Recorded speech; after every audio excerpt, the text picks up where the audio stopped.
going to fuse this back sheet down with our wires and our circles there, and then I think after everything's fused down, then we'll do some granulation around it. This is based on an ancient piece that Meredith was inspired by. The tricky thing about pieces like this is the bigger the back sheet gets, the harder it is to control the heat on the whole thing and get it to flow nicely. So this is definitely at a size where I think it's a little bit expert mode, if I may say. You know what I mean? If you're going to start fusing and practicing, it's better to start a little smaller. I mean, we can definitely do it, but it's just a little tricky, which is why I'm happy to let demonstrate it for you. Okay, we've got a really good hot kiln. Because again, the problem with a big piece like that is getting the whole thing evenly hot. So having a kiln that's like orangey all over is going to help. Now after I'm done explaining, you guys are going to want to move around behind me because then I'm going to be doing this and you won't be able to see anything, just so you know, sorry. So I'm going to pick it up. We glued it in place using the fabulous G glue. Plug. Ooh. And you put it down, and I don't care if your phone rings or what, or someone calls your name, you do not look away until you set it down. Because it is literally a human thing that as soon as your eyes go somewhere else, your wrist goes like this.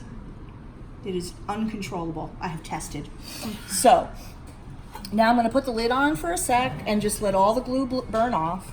Now, another tricky thing with something this big is how do we get it touching everywhere? Well, it may not be touching everywhere. So what I'm gonna do is I'm gonna first try to get it tacked in a spot or two, and then I'm gonna ever so lovingly with my tweezers kind of press down in the other spots. Because you can do a lot, but at a certain point, there's nothing you can do to truly make that much area all be in perfect contact. It's just sort of, the big sheet be in perfect contact with the kiln, or all the little beads? Everything on there in contact with the back sheet. I mean, The think about wires the on the mathematical back sheet. Okay. possibility I think that of would getting kill. every single Okay. bit of that. Like, it's just, you know, it's not a thing. So I'm going to use a 0 tip. Fine silver granulation likes a nice pointy flame. You know, like that's expert mode. A nice pointy flame, you know what I mean? When you're granulating in gold, just so you know, we use a soft bushy flame. In silver, you actually want it like this because you use it like a paintbrush. Once you get everything good and hot, I can use this to push that molten metal wherever I want it to go. Okay, I'm going to use the lid to cast a shadow. Ooh, edit. Where's my That's editor? 5:30. Straight up and down. And I'm going to heat the whole piece until the edges of the back sheet get shiny and melt a little bit. That tells me that the whole piece is hot enough for me to go in there with my flame and start flowing that back sheet underneath my wires.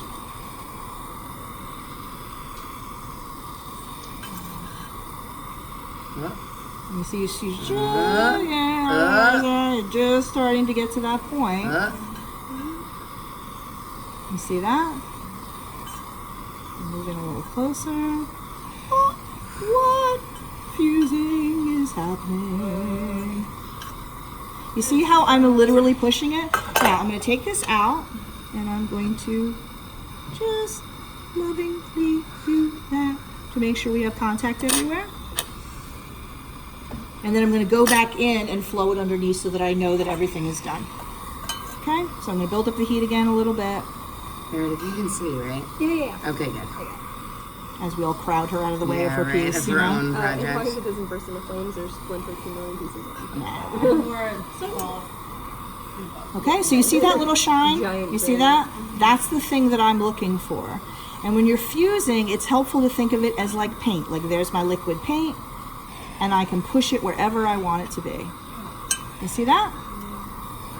Because if you approach it from I'm going to fuse my wires to the back sheet, so I'm heating the wires, they get hotter than the whole piece and they melt to each other. So that's why I use that whole little paint metaphor, because if you think of it that way, you get the back sheet a little bit liquid and you push it underneath your wires, that's what works really, really well. Okay? So not heating it from the bottom, like in the book, heating it from the bottom, you couldn't paint. What book? Your I know this Well, is that's different. soldering. This is Fusing not and soldering, two different things. If we were soldering this, then you're right. We probably would do it on a tripod, and we'd have the solder, and we'd heat from underneath.